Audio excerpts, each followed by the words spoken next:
Hey. Now, a while ago, I asked y'all to name something bad or that you didn't like about the Xenoblade series, and I was going to make a video on it to just kind of see what people didn't like about the series and how it could be improved. I asked both on my community page, I guess, in a community post, and on Twitter. But we're gonna start with the YouTube side because, yeah. So let's just start with all the comments I got on YouTube. To start, Xander said, the early game combat isn't the best. It gets really fun in late game, but it takes a while to get the most fun mechanics from each game. On replays in particular, the game often feels incomplete for the first fourth of the game or so. Xenoblade 1, swapping out different characters to make personalized parties, not until chapter 6.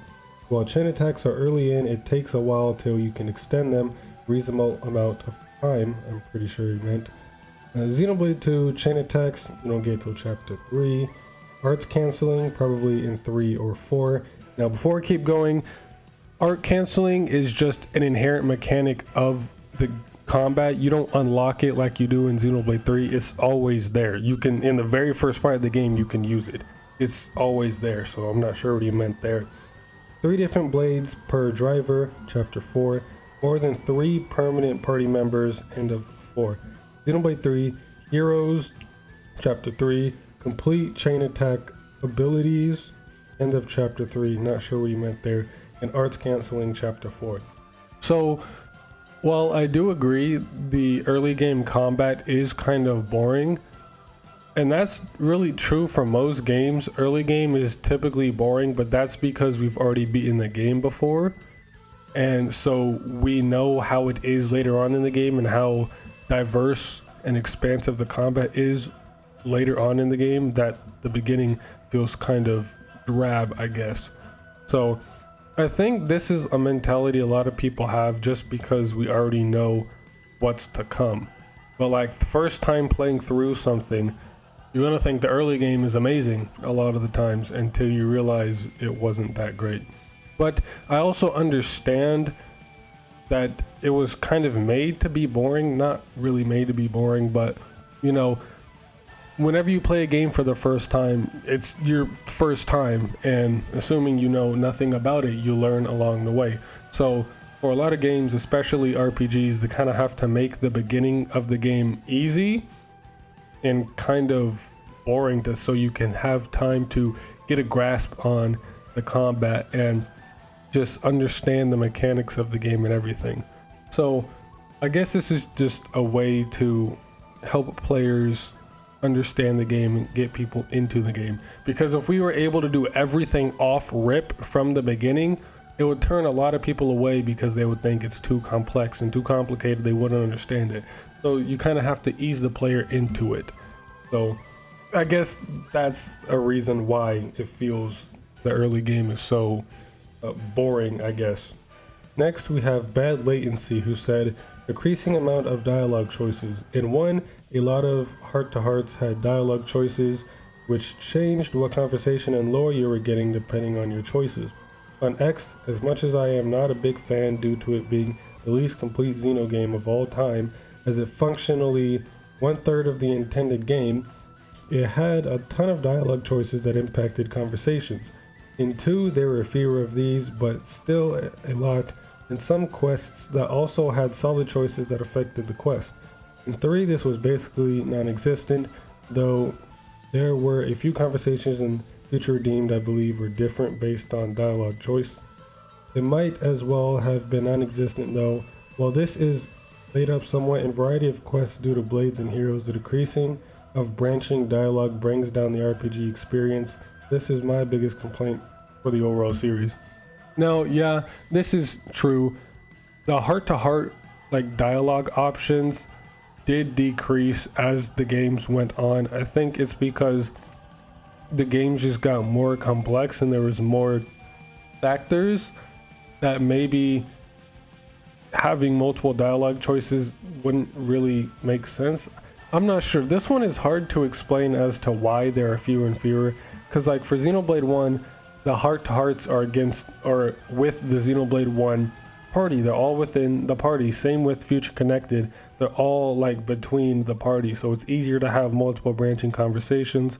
While for Xenoblade 2 and Xenoblade 3, they had rare blades and heroes. There's like 52, 57, 50 something rare blades and then dozens of heroes. So having multiple dialogue options for each one of them, I'm sure would eat up a ton of file space. So that may be a reason why, is because it would just take too much storage to have all of that dialogue. I'm not really too sure how game development works and how much dialogue takes up, how much space it takes up, but that's what I think. All right, just thinking about it off rip, that's what I can come to. But I do think it is a bit disappointing that we don't have many dialogue options as the game goes on.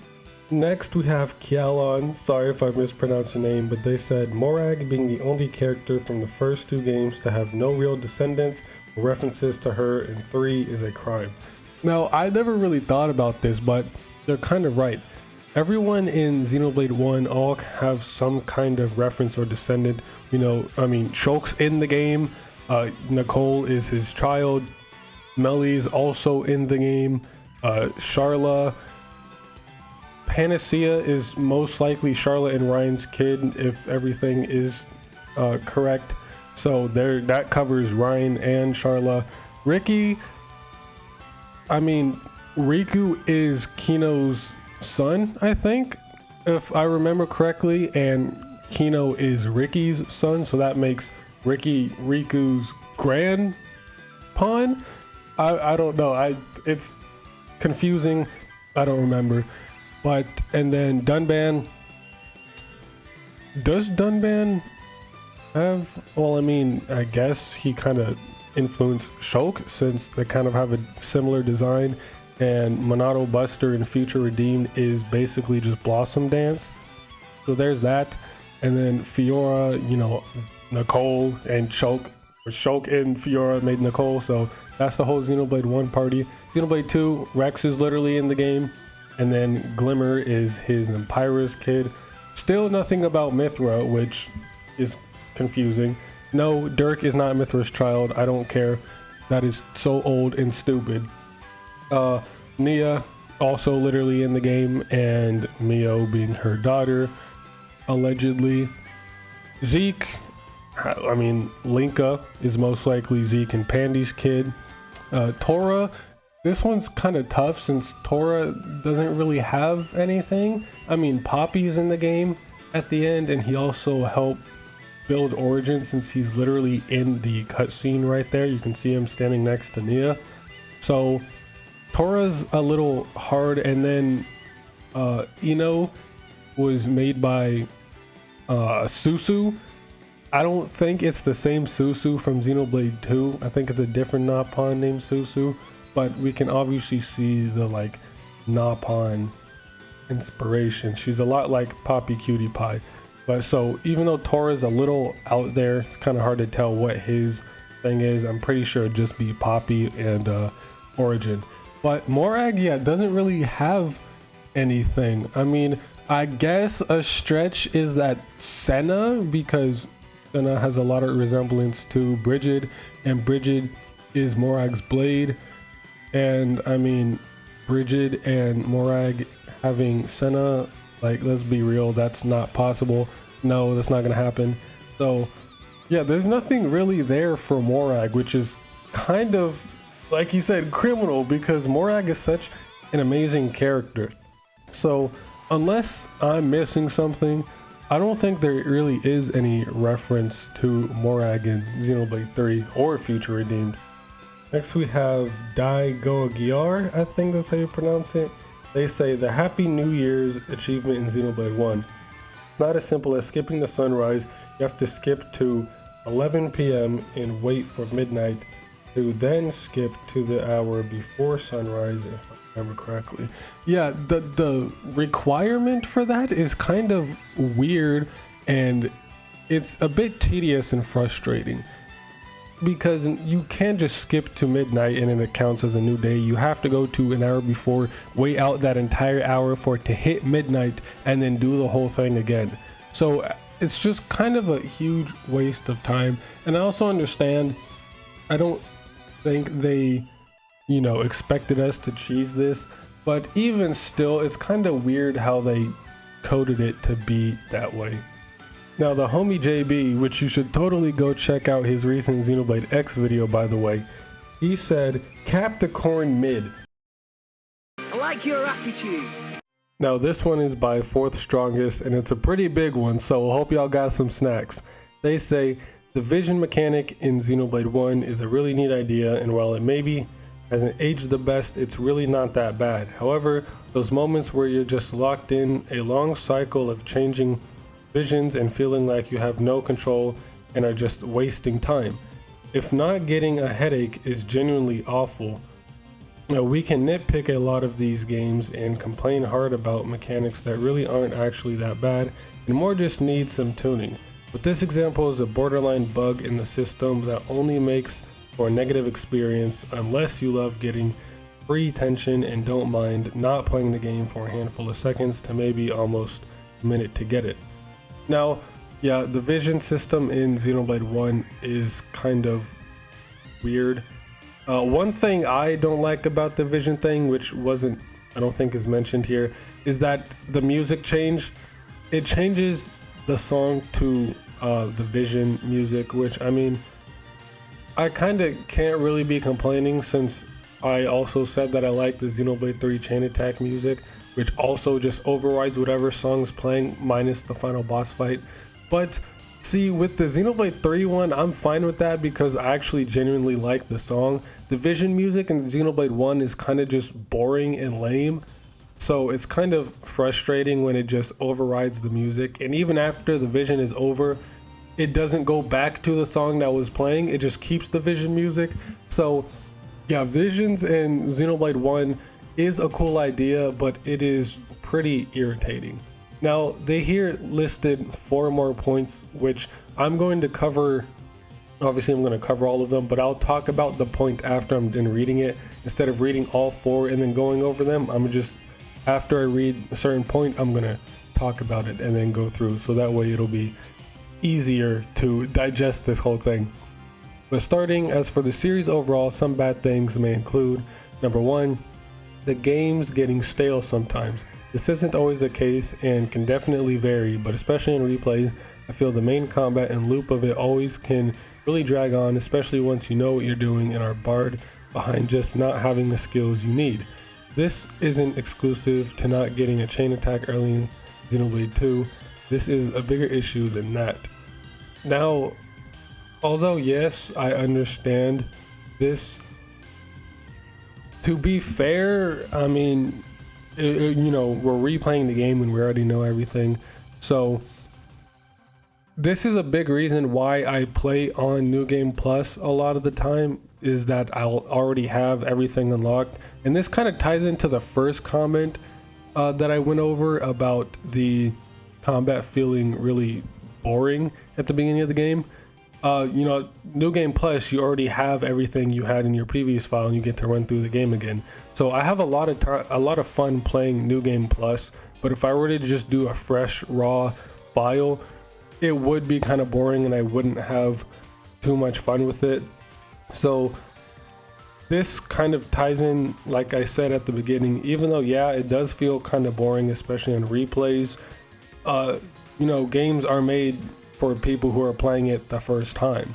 So, and although yes, New Game Plus does promote replaying, you know, it's New Game Plus, so you already have all your stuff, so you don't have this issue of, you know, the combat feeling bland and boring and everything is just dragging along.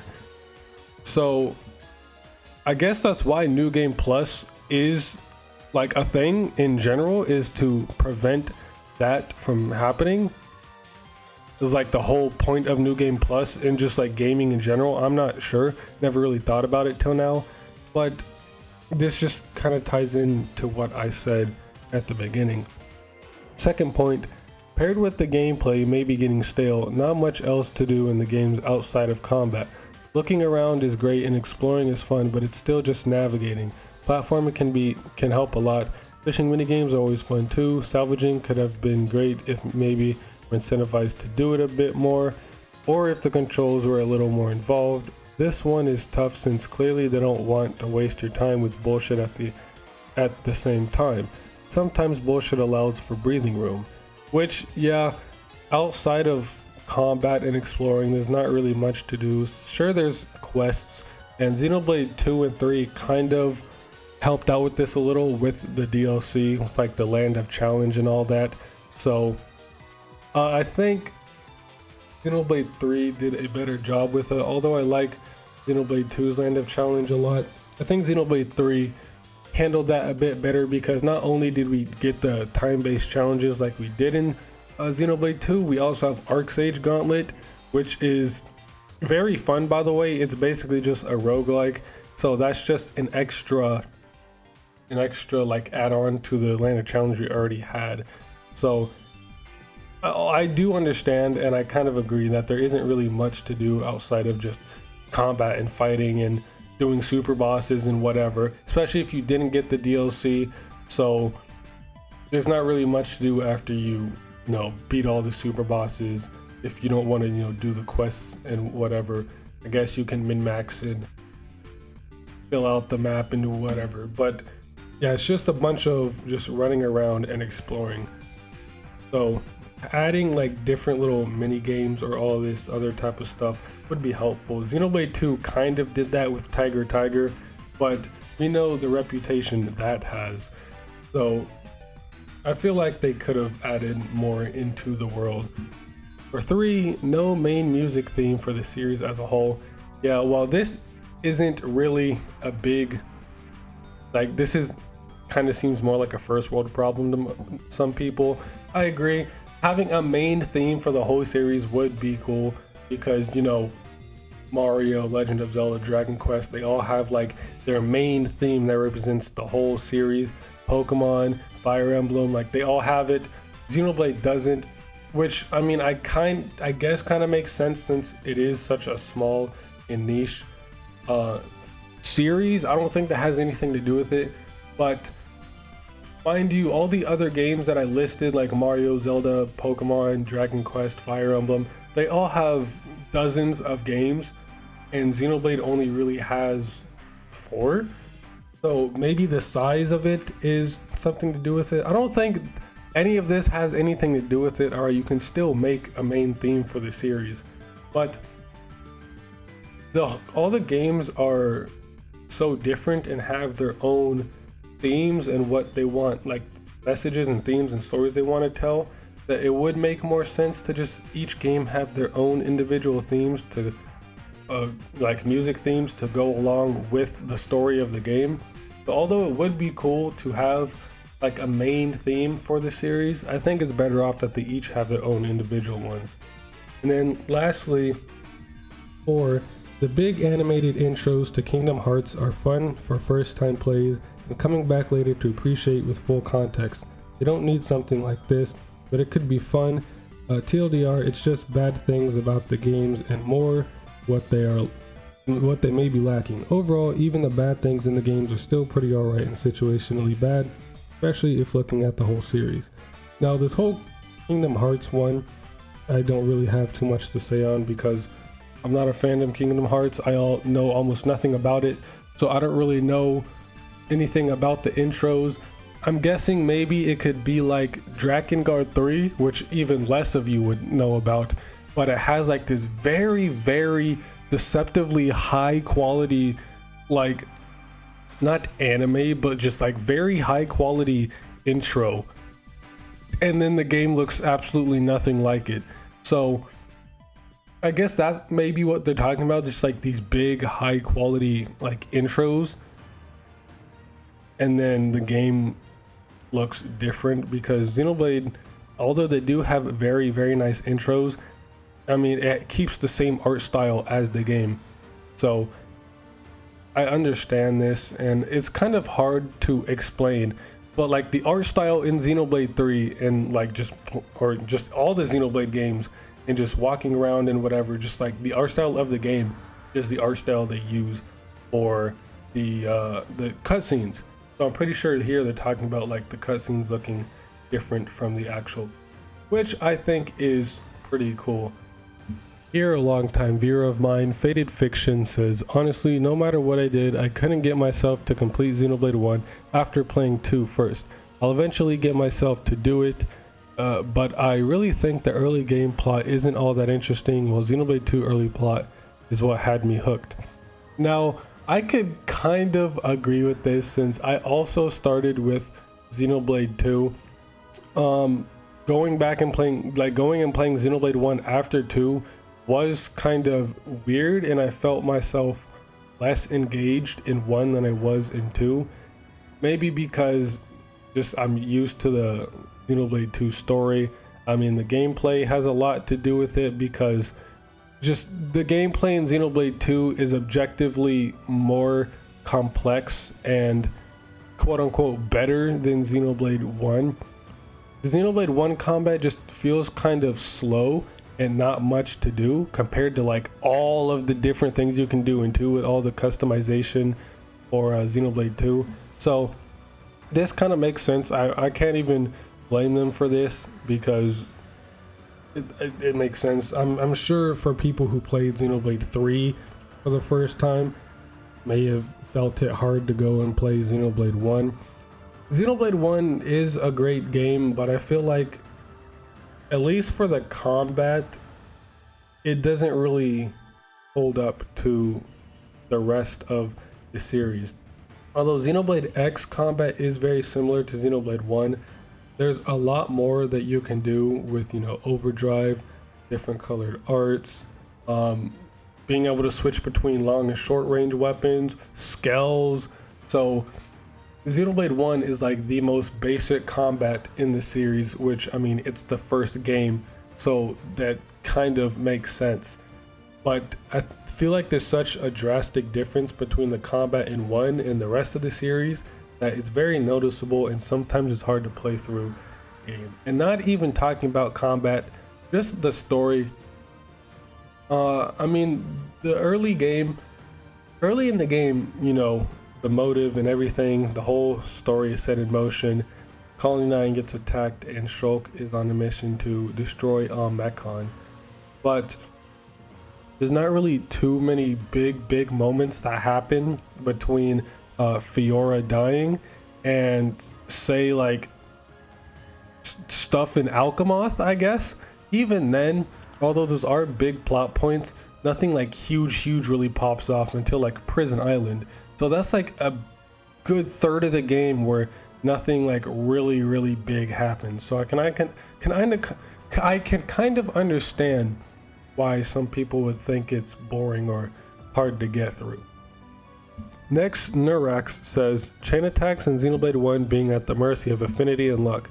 Yeah, chain attacks in Xenoblade 1 are very luck based and just RNG. Not really RNG, but more RNG than 2 and 3. With Xenoblade 2 and Xenoblade 3, you can guarantee a next round if you play right and know what you're doing. But Xenoblade 1, getting another round is just based on the affinity between the parties, how much tension you have, and all of that. Which, I mean, although they help, they don't guarantee a next round. In Xenoblade 2 and 3, you can guarantee a next round in the chain attack. If you're not absolutely trash ass dog water at the game. Xenoblade 1, you kind of just have to hope that the stars align and you get another round. So I can understand that. Koopakoot says most of chapter 7 in Xenoblade 3. The stuff with Noah and N is amazing, but most of the chapter was either a fetch quest or fighting Z because his fight takes like an hour.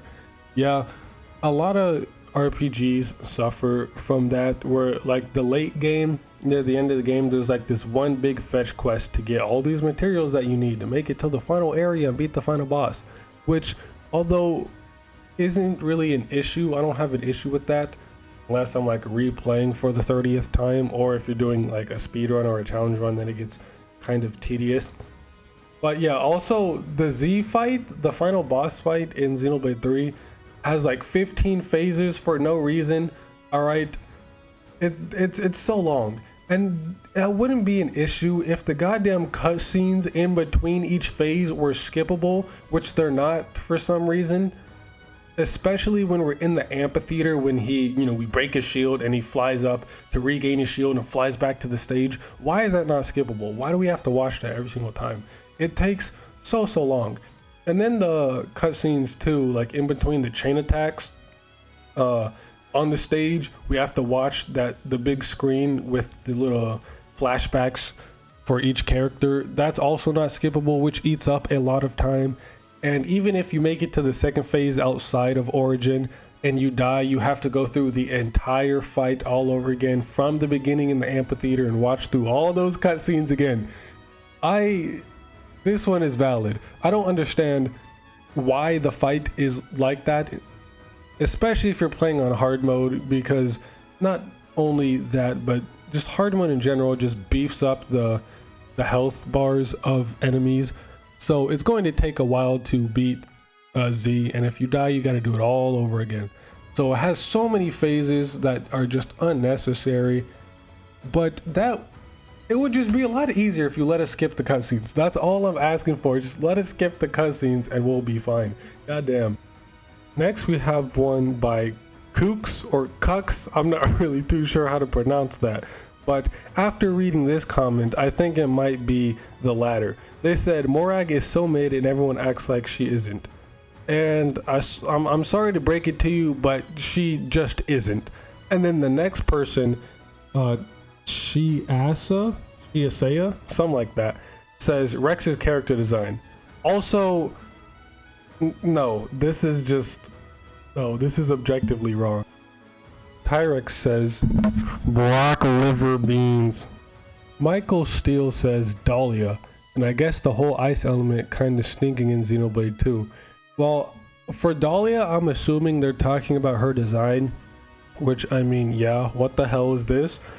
I mean, I don't have an issue with fan service. I'm not one of those people who be like, oh my god, big titties, terrible porn game. But no, this design is just really confusing. This is so vastly different from everything else we have. And why did they just make her like a massive, thick, big titty rabbit? That's kind of weird. She just kind of out of nowhere. And I guess it's just they're like, yeah, they're huge, but it's like unnaturally huge. Given her body type, that just looks off. It doesn't even look appealing. It's just kind of unnatural. It's not, I don't know. Maybe that's just me, but yeah, she looks unnatural and unsettling. But the ice element in Xenoblade 2 also is kind of, not the greatest. Ice, it's on a lot of relatively low tier rare blades. Now, tier lists don't really matter, at least for Xenoblade 2. Although there are some, certain rare blades that are vastly stronger than the others. You can use whatever blade you want. Don't worry about tier lists and how good or bad a blade is, unless you're trying to just be absolutely optimal and beat super bosses, which you can still beat super bosses with any blade on Bringer of Chaos or hardest custom settings. You can do it with any blade, so don't let the competitive, tier list get to your head. But yeah, ice isn't really the greatest, although it's funny because my Poppy Cutie Pie has the ice element and it's actually quite clutch sometimes, but overall ice is just kind of in Xenoblade 2. Flavio says time to fight. Yeah, agreed. This song is kind of whack compared to like the other 2 or 3 games, because even Xenoblade X has a nice battle theme. Compared to like the main early game battle themes, Xenoblade 1 by far has the most boring. Alright, Black Tar, yeah, people say it's bad, but it's also just very funny. It's so bad that it's good in a type of way. It's very meme worthy, and it's just a good song in general. This shit kind of slaps. All right, and then the battle theme for Xenoblade 2, that's a classic. Kevin's battle theme for Xenoblade 3, I like that one a lot. But Time to Fight, at least for base game Xenoblade 1, is kind of boring. But Time to Fight Bionic's Shoulder, see, from Future Connected, that's the best battle theme in the entire game. In the whole series, I don't even care. That is my #1 favorite battle theme in the whole series. It goes so hard. And last but definitely not least, the big homie Jeremy Bins says Xenoblade 1 may have been good 10 plus years ago, but to me it doesn't live up to the hype. Hard to recommend it to a friend over Xenoblade 2 or 3. Game was not engaging, and I doubt if I gave it to someone as their first JRPG they would want to play another. Which I agree with this. It kind of ties into what I said earlier. I guess the biggest reason why a lot of people are turned off to Xenoblade 1, like, I know that may seem contradictory because, oh, Xenoblade 1 is such a masterpiece. It's the, highest regarded game in the series. But despite what you see on Twitter, a lot of people actually don't like Xenoblade 1. And I'm pretty sure it's because of the combat. The combat is just so slow and boring, all right? It doesn't really feel like there's a whole lot of anything to do. Oh, you just stand there, you can run around and auto attack, but then you have to wait for your arts to recharge, which are on a timer based cooldown, all right? And the auto attack based cooldown is just objectively better, all right? I'm so glad Xenoblade 2 introduced that, because even in Xenoblade 3, and this isn't even biased towards Xenoblade 2, in Xenoblade 3, a lot of the good classes are Agnian classes because they have auto attack recharge. They have recharge based on auto attack instead of a timer. They're just objectively better arts, the diamond arts over the circle arts, because you just stand there, have to wait for them to refill. There's not really any way to make it go any faster. All right. And although the arts for the auto attack and timer in Xenoblade 3 charge at a similar rate, the Agnian arts are faster, so you can get them out quicker. Just Xenoblade 1, it's a cool game. It has beautiful music. The areas are also gorgeous. The story is great, but the combat, I just can't get over. The combat is just so boring. There's not really anything to do. All right, you just stand there and wait for your auto attacks to come off a cooldown, and then eventually use a talent art. And then even chain attacks, they're cool too, but like I said earlier, they're just based on RNG kind of. At least for Xenoblade 2, you can do driver combos, you can do blade combos, fusion combos, you can swap blades, you have 4 different specials you can use. There's so much different things you can do. All right, different elements for different blade combos. You have all this customization with aux cores, core chips, accessory, all of that. Xenoblade 2 has such a massively better combat systems than Xenoblade 1. And even in Xenoblade X, like I said, you can go into overdrive, you can combo colored arts into each other in overdrive, soul voices, you have scale combat, you can switch between long and short range weapons. Like, there's so much different things you can do there. Xenoblade 3, you have your regular arts, you have your master arts, you have dozens of classes with different weapons, with different arts, different cooldowns. All right, you have Ouroboros, who can do multiple different things. 6 Ouroboros forms you can do multiple things with. Chain attacks are probably the best chain attacks in the series. Like, there's so many different things you can do in the combat for each of the games, except Xenoblade 1. Yeah, you'll get a vision every now and then, and you can chain attack, but other than that, there's not really much to do in Xenoblade 1 content, like combat, other than just run around and wait for your arts to recharge. So that one's understandable. Xenoblade 1, even though it is a great game, it does have some flaws, especially in the combat department. And for JRPGs, combat is one of the most important. All right, gameplay is more important than anything else, and combat is like a good 80% of gameplay for a lot of JRPGs. And if the combat's not fun, people are not going to want to play the game. So I guess that makes a little bit of sense. that's it for this video though. This might be like a little 3-part series because y'all saw how many replies there were for Twitter. There's like 56 replies. Bro, that is way too much for one video. My editor won't even let me make, like, the editing software I use doesn't even let me make videos over 2 hours long. All right, and I am not buying the premium version. That's just not gonna happen. So I gotta split this up into multiple parts. Do all of YouTube here in this one video because easier. But Twitter, I might have to split up into 2 separate videos. But that's it for this one. The Twitter ones are even more interesting, so I'm not sure when that video will be out. But yeah, that's really about it. So see you next mission in place of goddamn Xenoblade.